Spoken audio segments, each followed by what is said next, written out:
After Jesus had said this, he went on ahead going up to Jerusalem. As he approached Bethphage and Bethany at the place called the Mount of Olives, he sent two of the disciples, saying, "Go to the village ahead of you. As you enter it, you will find a colt tied there that no one has ever ridden. Untie it and bring it here. If anyone asks you, 'Why are you untying it?' just say, 'The Lord needs it.'" Those who were sent ahead went and found it just as he had told them. As they were untying the colt, its owners asked them, "Why are you untying the colt?" They replied, "The Lord needs it." They brought it to Jesus, threw their cloaks on the colt, and put Jesus on it.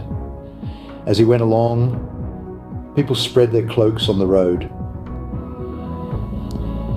As he was drawing near, already on the way down the Mount of Olives, the whole multitude of his disciples began to rejoice and praise God with a loud voice for all the mighty works that they had seen, saying, "Blessed is the King who comes in the name of the Lord, peace in heaven and glory in the highest."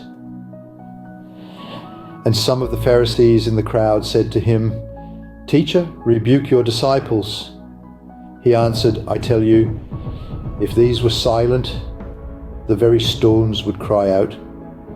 When he drew near and saw the city, he wept over it, saying, "Would that you, even you, had known on this day the things that make for peace, but now they are hidden from your eyes. For the days will come upon you when your enemies will set up a barricade around you and surround you, and hem you in on every side and tear you down to the ground, you and your children within you.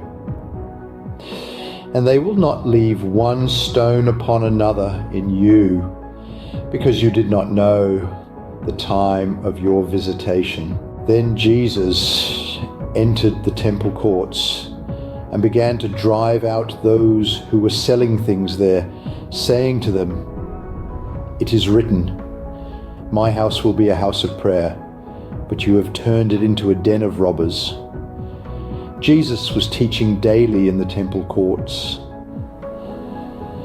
The chief priests and the experts in the law and the prominent leaders among the people were seeking to assassinate him, but they could not find a way to do it, for all the people hung on his words. Now one day, as Jesus was teaching the people in the temple courts and proclaiming the gospel, the chief priests and the experts in the law with the elders came up and said to him, "Tell us, by what authority are you doing these things?